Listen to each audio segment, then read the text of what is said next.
Subscribe करें हमारे channel को आसान जिंदगी और इस बेल आइकन को प्रेस करें इसी तरह के और वीडियोस प्राप्त करने के लिए। नमस्कार, मैं शारदा पांडे आसान ज़िंदगी के इस एपिसोड में आपका स्वागत करती हूं। आज मैं आपको बताऊंगी सुहागिन औरतों को किस रंग की चूड़ी पहने, किस रंग की न पहने और कुछ और विशेष बातें भी बताऊंगी। इसके पहले मैं एक वीडियो और दे चुकी हूं जो कि चूड़ी के बारे में ही है। हमारे तमाम बहनें बेटियां हमसे प्रश्न करती हैं कि चूड़ी के बारे में आप बताएं कि चूड़ी कैसे पहने, क्या करें, कैसे उतारें, पुराने चूड़ियों को क्या करें। तो उन्हीं सब विषय में हम एक वीडियो बना चुके हैं और दूसरी कड़ी में ये हम दूसरा वीडियो बना रहे हैं आपके लिए।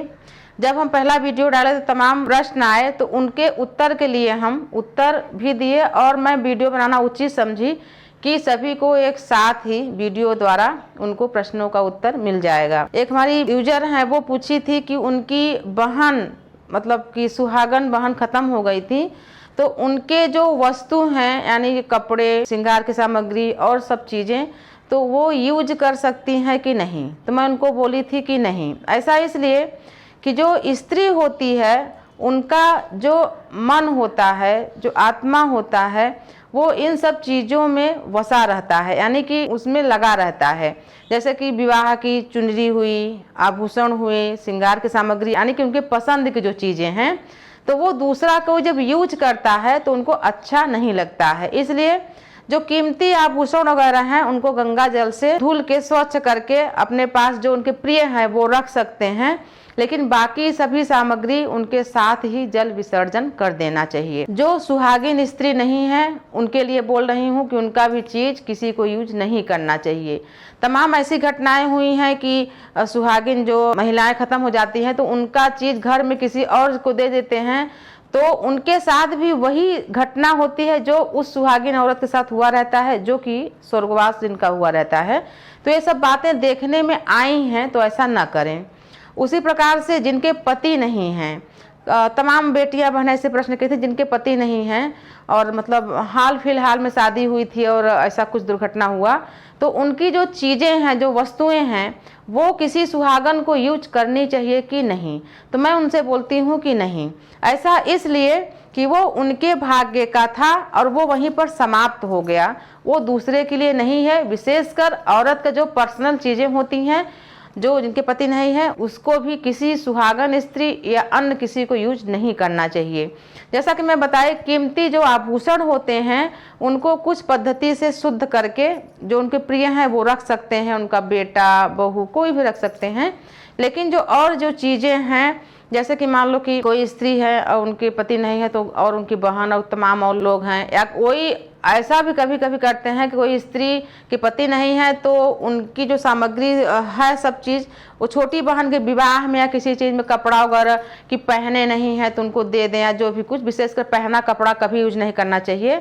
तो मैं आपको बता रही हूँ विशेष जानकारी, चूड़ियों के बारे में तो दे ही रही हूँ, पर हमारी जो बहन बेटियाँ प्रश्न की हैं उनके लिए ये जानकारी, और उनके साथ साथ और जो प्रश्न नहीं कर पाती हैं, जो कि सिर्फ किसी के बताने से या किसी के कंप्यूटर खोल देने से देख ली और देखने के बाद उनको जानकारी मिली, प्रश्न नहीं कर पाती या नहीं पूछ पाती, वो सभी के लिए हो जाएगा ये वीडियो, तो यूज नहीं करना चाहिए।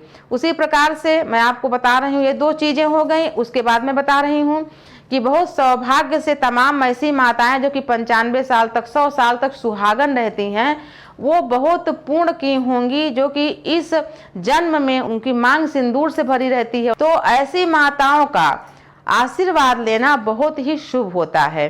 जैसे ये तमाम माताएं हैं जो बड़ी बूढ़ी हैं, वो कंप्यूटर वगैरह नहीं चला पाती हैं, तो उनको जानकारी नहीं है, लेकिन मैं आप सबको ये जानकारी दे रही हूँ कि जो बड़ी बूढ़ी हैं माता, वो माताएं भी जानती हैं। ऐसा नहीं कि मैं बता रही हूँ आपको, वो माताएं भी जानती हैं, वो करती भी हैं।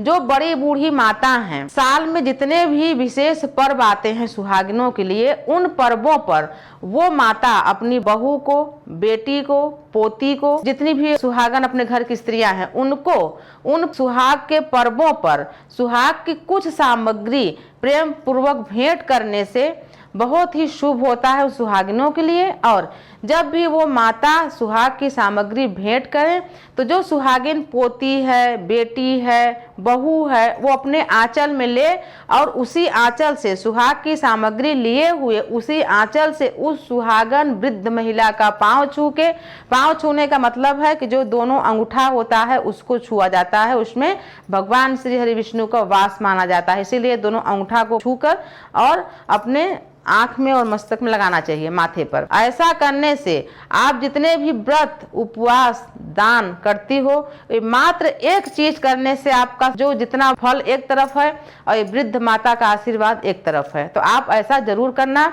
अगर वृद्ध माता किसी कारण बस ये नहीं जानती हैं तो आप उनसे कहें, आप उनको ले आकर दे दें, यानी घर में कोई भी व्यक्ति उनको ले आकर दे दे श्रृंगार की सामग्री की माँ आप इन बहुओं बेटियों को पोतियों को ये अपने हाथ से दे दो और इनको आशीर्वाद दे दो कि ये आपकी तरह ही सुहागवती और सौभाग्यवती सदा बनी रहें।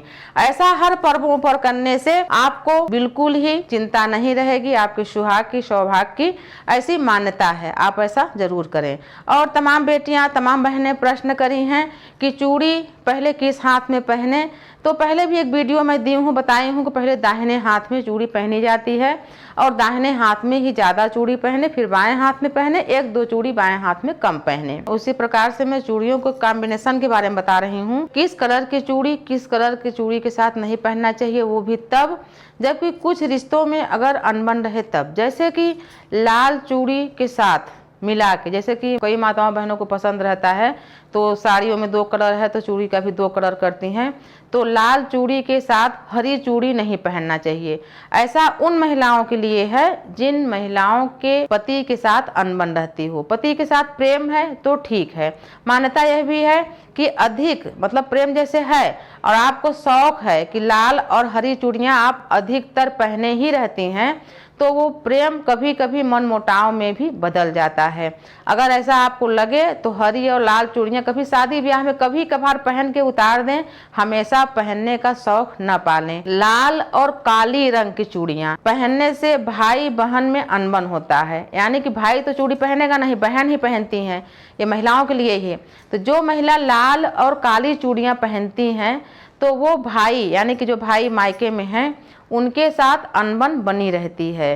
अगर ऐसा नहीं है तो आपका जो ग्रह है, ग्रह गोचर, वो बहुत ही मजबूत है, इसलिए ऐसा नहीं है। हमेशा पहनती है लाल और काली चूड़ियाँ तो मनमुटाव आगे के समय में होने लगता है। कभी कभार शादी ब्याह में पहन ले उतार दें वो ठीक है, हमेशा पहनने का शौक न करें। उसी प्रकार से काली चूड़ी और पीली चूड़ी ये दोनों पहनने से मालकिन यानी जो घर की मालकिन है और जो सेविका है यानी जो काम करने की महिला है, काम करने वाली महिला है, उनसे मनमुटाव हमेशा बना रहता है।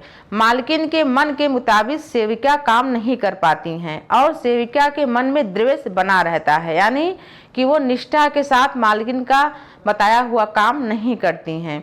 तो आप काली और पीली दोनों चूड़ियां एक साथ मिला के न पहने। और तमाम कई कारणों से ऐसा होता है कि घर के जो काम करने वाले हैं मालिक से उनसे मनमुटाव बना रहता है। आगे इस पर मैं वीडियो आपको विस्तार से दूंगी, अभी मैं महिलाओं के चूड़ियों के बारे में ही बता रही हूँ। उसी प्रकार से काली और सफेद दोनों चूड़ियों को नहीं पहनना चाहिए, यानी कि सुहागिन स्त्रियों को पहनना ही नहीं चाहिए। लेकिन कभी कभी स्त्रियां पहनती हैं काली और सफेद चूड़ियां तो उनका मन विचलित रहता है, यानी कि मन अशांत रहता है, मन शांत नहीं रहता और किसी भी क्षेत्र में किसी भी कार्य में मन नहीं लगता अगर स्त्री काली और सफेद चूड़ी पहनने की शौकीन है तो। उसी प्रकार से हरी और सफेद चूड़ी पहनने से माँ बेटी में मनमुटाव और झगड़ा होता है। हरी और सफ़ेद चूड़ी भी मिला के नहीं पहनना चाहिए।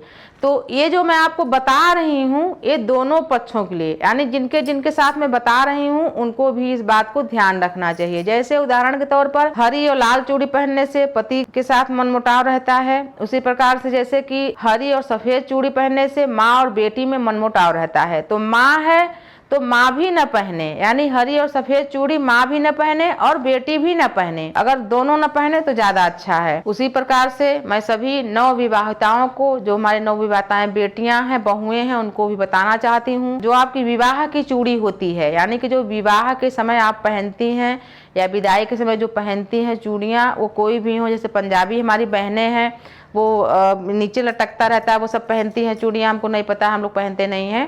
तो जो भी जिस भी प्रथा में आपको जो चूड़ियाँ शादी में पहन के आती हैं, कोई भी हो, तो उन चूड़ियों का यह महत्व, जैसे हम बताते हैं कि जो सिंदूरा रहता है, सिंदूर रखने वाला, तो विवाह का सिंदूर साल भर उसी सिंदूरा से सिंदूर लगाना चाहिए। बाद में ही जो गुलाबी वाला सिंदूर होता है 1 साल के बाद ही लगाएं, यानी ऑरेंज सिंदूर से जो विवाह होता है उसी सिंदूर को साल भर लगाना चाहिए। उसी प्रकार से सभी बहन बेटियों के लिए ये जानना जरूरी है कि जो चूड़ी से विदाई होती है उस चूड़ी को भी 1 साल तक सुरक्षित रखना चाहिए। यानी कि आपके हाथ में मान लो साल भर न चल पाए तो आप, ऐसा नहीं है कि आप विवाह की चूड़ियां ही साल भर पहन के रखें, चलाएं, टूटने न पाए, ऐसा कुछ नहीं है।